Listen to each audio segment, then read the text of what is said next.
I'm a Real Life Trucker is a podcast series presented by appsfortruckers.com in association with Livetrucking.com. We interview professional drivers about their lives, their jobs, and various views about the industry. Interviews use first names only and no company names so that drivers can feel open about their history and views.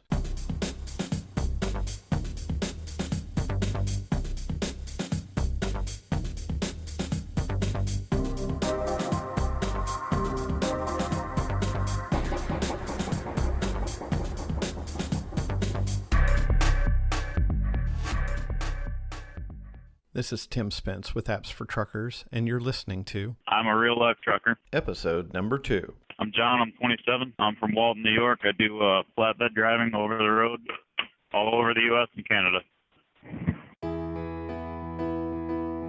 While I'm usually able to catch drivers while they're rolling down the road or maybe even at home taking some time off, John is in the middle of loading his trailer, so we'll have a little bit of background noise, sounds like. So, John, tell me something about your childhood, how you were raised. My father was a truck driver, raised in a Christian family. We were taught to work hard, taught to make your money on your own. Normal kid, I guess, lived out in the middle of nowhere, rode four-wheelers, hunted, fished, all that. You had to pull your own weight. We were raised in a family business. Both my mother and my father are self-employed.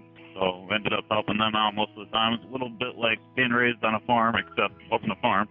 Had to help fix trucks on the weekends, learned all about fixing them, changing tires. Sometimes you get a call at 3 o'clock in the morning, go change a tire out on Long Island or something. It's just part of what was expected of you. What about your family? Brothers, sisters? I have 2 sisters. They both helped out with the family business when they were younger. They went on to college. One's a doctor. The other one has a degree in international business. That was a normal childhood, I guess. And we all got along. So, growing up in a family business, you did pretty well for yourself? You think the family did pretty well? Heck, I don't know. Oh, we weren't rich, but, we did all right. Nobody ever really lacked for anything, but, we had hand-me-down clothes and all that. It just seemed normal to us. Nobody ever really thought we were going without. So trucks being in your family, you were pretty comfortable around them, I guess. So what happened the first time you got behind the wheel of a truck? Well, first time I ever got behind the wheel, I was just old enough to reach the pedals. I was probably 10 or 12, somewhere in that area, and just pulling the truck ahead. And one day he was talking to somebody else. We had it in the yard there, private property and everything, and he pulled me back in the garage. About 6 hours later, I had it in there. It was a learning experience for me. So did you work for the family to begin with, or did you get a job outside of the family business to start? When I first I worked for a food company earlier on. I went through a driving school. It was scary for me a little bit. It was trucks I wasn't used to driving with. It was little day cabs. Felt a little bit like a minivan to me. Yep. So your family life now, are you married? Do you have kids? Are you single? Tell me about that. Just family right at the moment. When I started over the road, I pretty much told my girlfriend goodbye. I was like, this probably isn't going to work for a while because I'm going to have to be gone. So pretty much ended that relationship. Yep. So I guess you could say you had the presence of mind to know that that long-distance relationship stuff was not going to work for the two of you. Yep. Well, I know you're an owner-operator. Are you leased on with a company, or do you have your own authority? I'm leased on with a carrier. So tell me about your feelings about being single and on the road, about the lifestyle out there. It's pretty much the only way to go unless you're going to be home every weekend, which I can't really do. I don't know how anybody keeps a relationship together when they're gone for a month at a time. Well, we know that there are married drivers out there. How do you figure that they are able to keep their relationships together? It depends on the age group, I think. You have all different backgrounds out there. You're running the entire spectrum. You have guys who are 100%, family men that like to be home all the time, to get home every weekend, go to all the baseball games and that, but I don't know how to make any money and do that. It depends a lot on where you live, too. But John, I appreciate you taking the time to tell me about your family history and about your upbringing. So let's switch over to the industry. Um, Tell me something about how you feel the public's perception of truck drivers is. As far as the image goes, I don't think we have a very good image out there.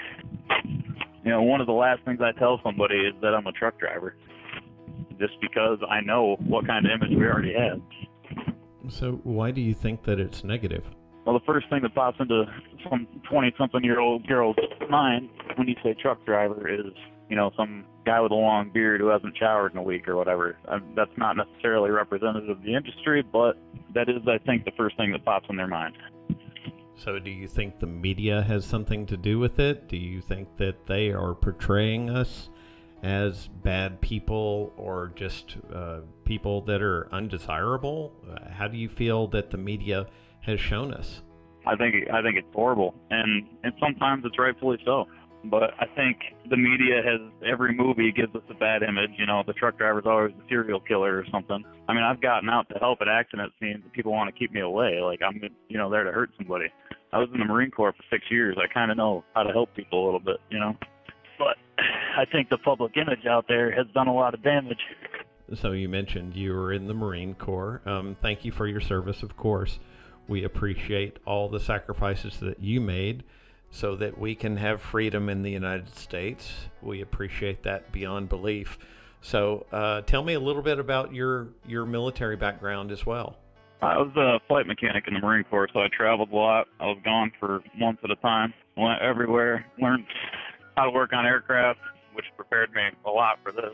Learned all about, being away from home, what it's like, the stresses it causes. It was a good thing overall. So it sounds like the Marine Corps was actually a good thing for you to transition to being an owner-operator.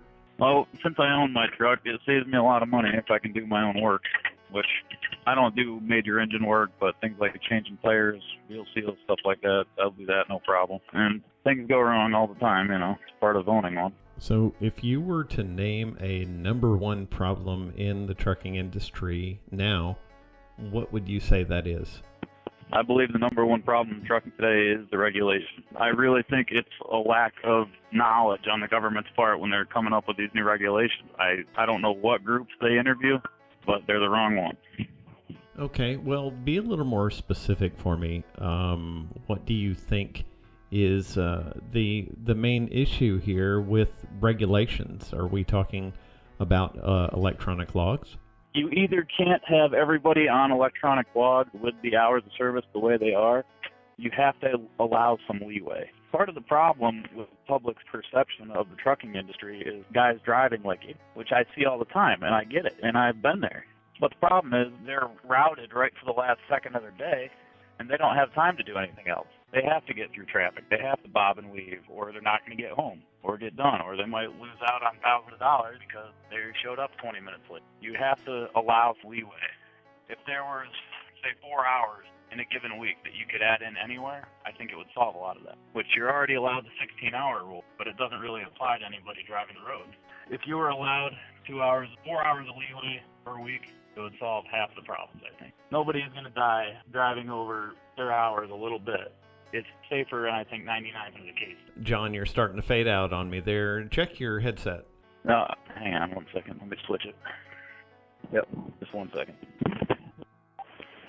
Is that better? Yeah, I think that's better. Okay. Another question that comes to mind is the training of new drivers. How do you feel about how we're training our drivers these days?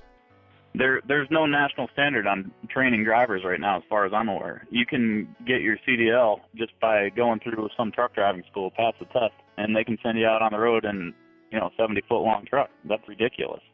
You have to have some sort of minimal training with an actual driver trainer, which I don't know what the standards for that would be, but they're not clearly specified now. You have larger companies now that are putting people out as trainers with 13 weeks experience. That's insane. What do you learn in 13 weeks? Nothing. You learn some, but not enough to pass your knowledge on to somebody who doesn't know anything. We all have to start somewhere. I understand that, but it's dangerous to send people out on their own with a CDL and no experience. What about the future of the industry? Do you see it as good or bad? Tell me about that. I really think the future is going to be more heavy regulations that are misguided. And that's unfortunate, but I think that's the direction it's going to go in. People are still going to have to move goods. There's going to be more trucks on the road. And with more trucks, you have less trained drivers who have a bad record already, but companies will just accept it because we need somebody to move our stuff. I think that will cause worse drivers out there, which will lead to more regulation, misguided or not. And it's just going to get tougher and tougher and tougher. The speed limiter law that came out, they haven't said what it's going to be yet. I think it's going to be 62 miles an hour personally, which will further damage the public image because we'll have trucks racing down the road at 62 miles an hour side by side. Everyone is going to hate the truck drivers. So if you had the ear of the trucking industry right now, what would you say to them? You need to listen to what the older drivers are telling you. Not what the unions say, not what the companies say. Listen to the older drivers, the ones who've been doing it for 30 years. See what they want to do, because their experience is already there. They've already been there, done that. They've seen the good days of it, and they've seen what is happening to the industry now. Yep, take a listen to experience. That's absolutely. So as a professional driver, what do you do to improve yourself? I think I improve myself while I'm driving by always thinking, what if? I always try to I hope for the best, but always expect the worst.